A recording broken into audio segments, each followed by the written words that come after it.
So now continuing with 16.2, the next thing on here is called the theorem of congruent polygons. And what it says here is, suppose that there is a one-to-one correspondence between polygon P and polygon P prime, such that all pairs of corresponding sides and angles are congruent. Then the polygon P is congruent to polygon P prime. So here's an example of two congruent polygons. And so what they mean by corresponding is that A and A prime correspond, B and B prime correspond, C and C prime correspond, and so forth and so on. And so notice all the sides are the same length, and all of the angles, so angle A and angle A prime, angle B and angle B prime, all of the angles are congruent. And so these two polygons are congruent. And notice it is rotated. That doesn't matter.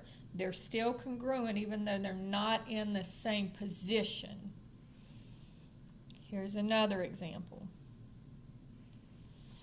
Here's A, B, C, D, and notice that they're showing that the length here is the same as the length here. And so all of these lengths from A to B, A to C, A to D, all of those lengths would be the same because they are congruent polygons. Now the next theorem, or actually it's a definition, congruent shapes.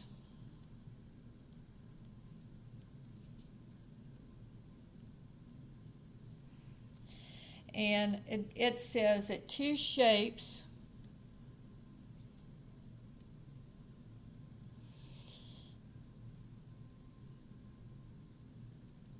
are in a plane are congruent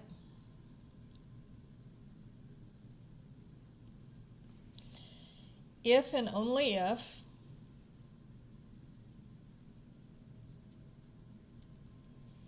there is an isometry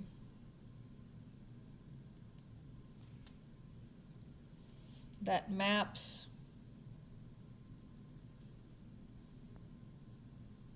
one of the shapes to the other shape. All right, so only if you can see, that it's been rotated or, whatever, then the two shapes are going to be the same. Otherwise, they will not be congruent. And so if we look at some shapes here, okay, so the first shape that we're going to look at are these two shapes here. And notice that this shape A and this shape A prime look exactly the same. It's just that it's been shifted over and down a little bit. And so that would be looking at just a translation. All right? Now notice when we're looking at the two shapes here, shape B, notice that what's happened is it's been rotated around. And so this is a rotational transformation or isometry. If we look at these two little moose-looking things, notice that it's backwards. You see how it's a mirror image of itself? So that would be a reflection, all right? So this is a reflected isometry. And then the last one, notice again, when we're looking at these two little feet-looking things, one of them is backwards from the other.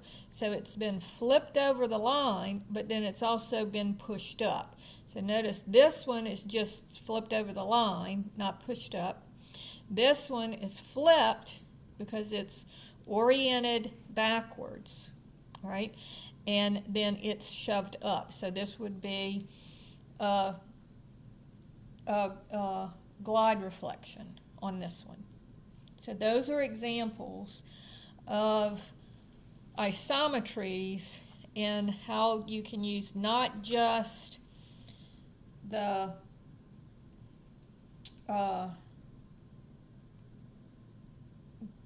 for lines or points, but you can use them for shapes, as any kind of shape. It doesn't have to be a polygon, it can be any shape whatsoever. Now, the next part that we want to talk about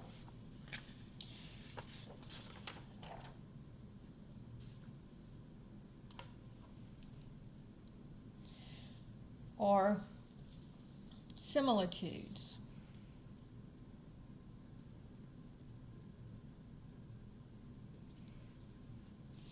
And this is when you're using a scale factor. So this is still page number 3. All right, so remember, when triangles or any shapes are similar, and we talked about this a while back, we know that the angles in the triangle stay the same.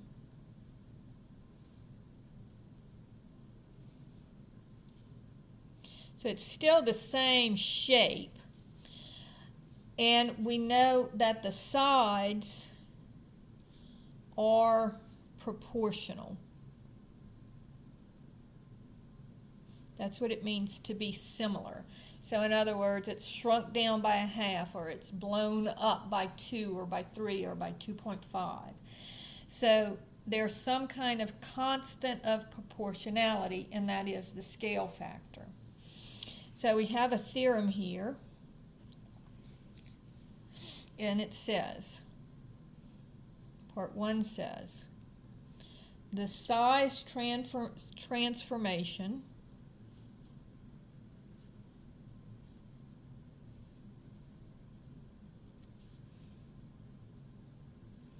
S0, K maps a line segment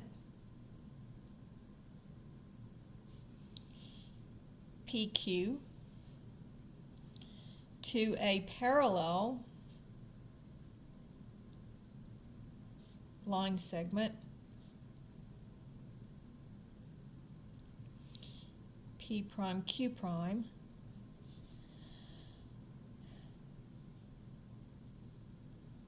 and it maps line segments to line segments, rays to rays, and so forth and so on. Okay. Number 2, it says size transformation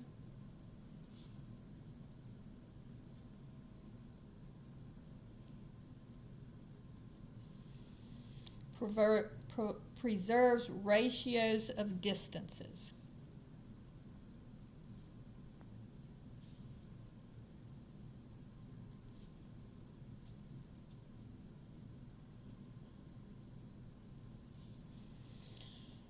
And we know that because, remember, the sides are going to be proportional.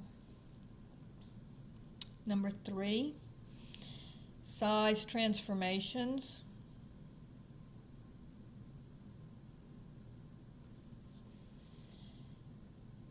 preserve angle measure.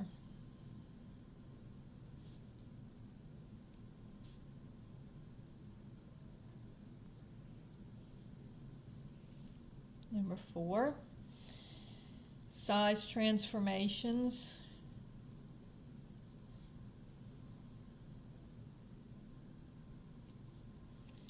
preserve parallelism.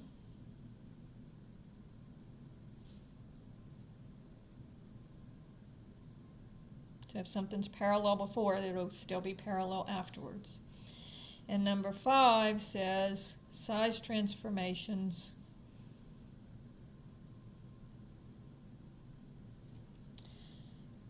preserve orientation.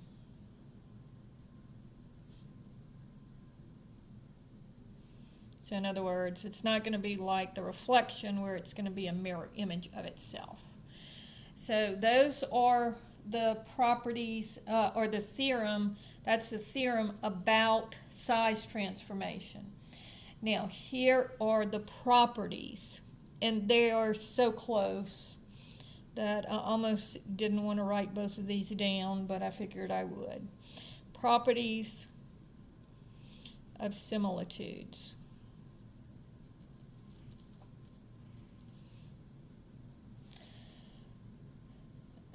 S maps lines to lines, segments to segments,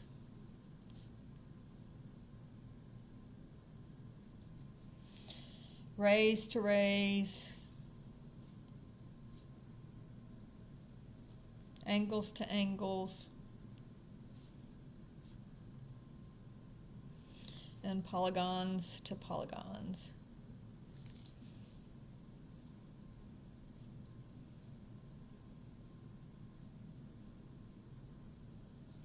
Okay. Number 2 says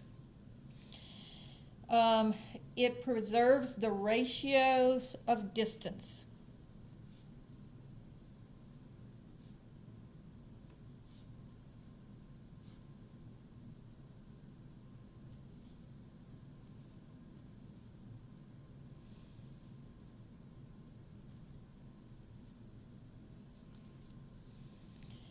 It preserves angle measure.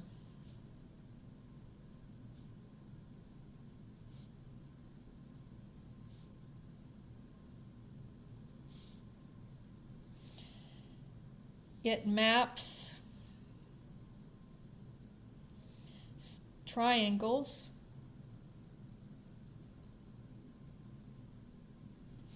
to similar triangles. And number 5, it preserves parallelism.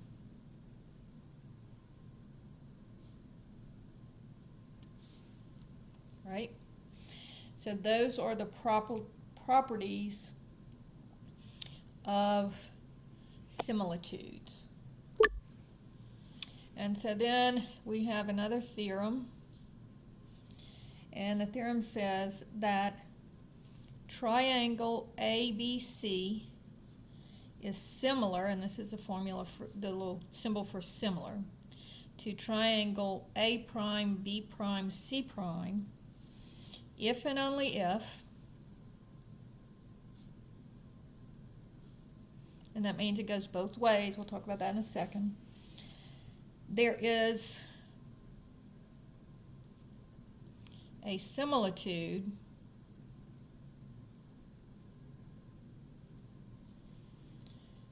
that maps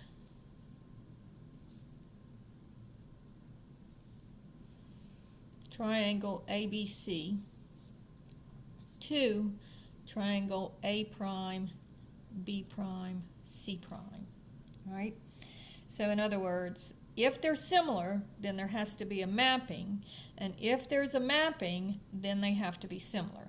It goes both ways. So now let's look at an example.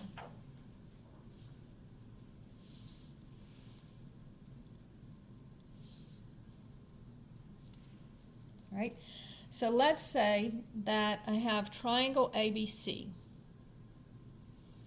and I know that AC is equal to 4, BC is equal to 9, and AB is equal to 12. So let's see if we can draw that. And again, my triangles never look like they're supposed to, but I'm going to try and make it as best I can. So here, this is going to be 9, and then this would be 12. okay?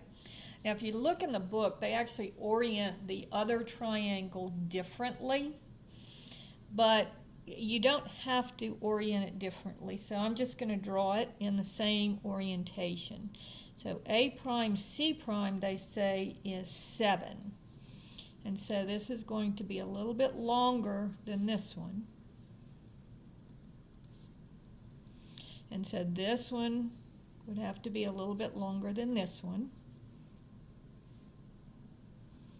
And then this one would have to be a little bit longer than this one. But notice that they are similar triangles in that I tried my best to make the angles all the same. So A and A prime, the two angles are the same measure. B and B prime, the two angles are the same measure. And C prime, the angles are the same measure, or as close as I could get to them. So what they're trying to do is that on part A of this question, it says find B prime, C prime, and A prime, B prime. So it's called this X and this Y. So if I'm looking for X, remember, they're proportional. So since I'm looking for X, I can set it up in two ways. I'm going to show you either way you can do it. You can do triangle to triangle, or you can keep it within the triangle and just do the two sides. So if I do triangle to triangle, I would have X over 9 is equal to 7 over 4. So I want my X to be on top so that it's easier to solve the proportion. So I would put the X, and then the one that corresponds to it is the 9. So X over 9, and then 7. So then I go back to so it's big triangle over little triangle, big triangle over little triangle. So the two that I know would be the 7 and the 4. And so now multiply both sides by 9 to get rid of the 9 because the X is divided by 9. And so this, if we want to make it 9 over 1 to look at it as two fractions, you can do that. And so this would be X is equal to, and 7 times 9 is 63/4. Now I can set it up that way, or I can set it up within the same triangle. So if I do the right side to the bottom, X over 7 is equal to, and over here I'd have to do the same thing, the right side to the bottom. So right side to bottom again over here. So this would be 9 over 4. Now in this case, the X is divided by 7. So to get the X by itself, I would want to multiply by 7. And again, to make it fractions, make it 7 over 1. And the two 7s would cancel, and I get the X by itself. And then over here, you multiply numerators, multiply the denominators, and you get 63 over 4. So it doesn't matter how you set up your proportions, you can do it either way. All right? Now, to find Y, I would set it up, and I'm going to only do this one way. So I'll do y over 12. So the left side to the left side is equal to the bottom to the bottom. Right? And so that would be multiplying both sides by 12. And, excuse me, not 12 over 12, 12 over 1. So 12's cancel, and I get Y is equal to, and then 12 times 7 is 84, or actually I can cancel the 4 and the 12 and get 3. So I get Y is equal to 21. All right? Then part B of this question says, find the similitude that maps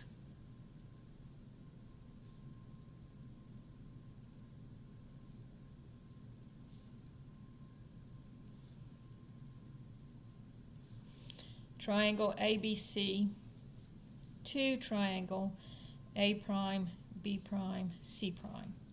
So notice, first I need to pick a point where I'm going to have my origin. So notice if I pick this point here, then if I pick point A, then I'm just increasing this side, I'm increasing this side, and then that will increase that side. So this is going to be a scaling starting at point A, and then what is my scaling factor?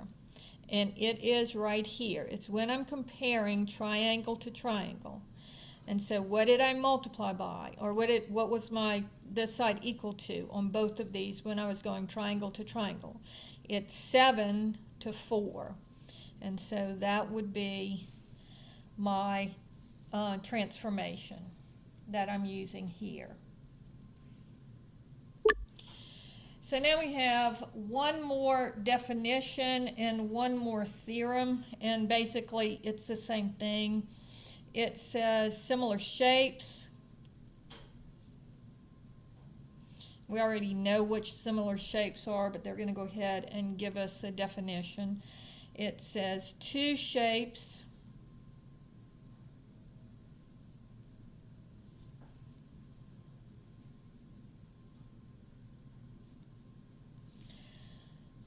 in the plane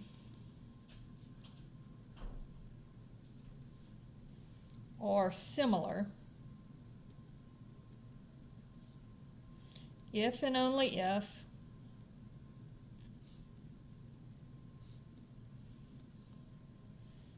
there is a similitude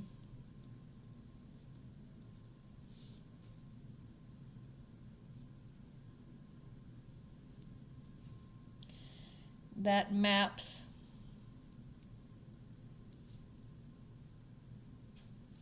one shape to the other one. So that's a definition of similar shapes, is that there's a similitude that maps one to the other.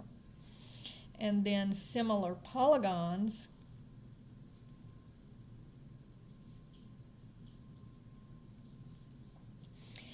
and this is a theorem. It says suppose that there is a one-to-one correspondence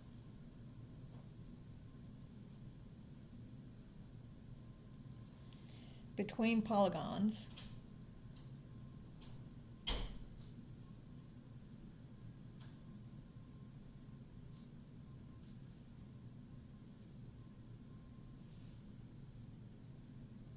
They kind of make these P's look fancy so that they don't look like P for the point. Such that all pairs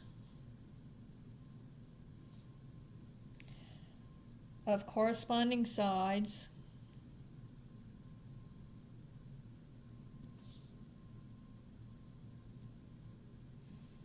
are proportional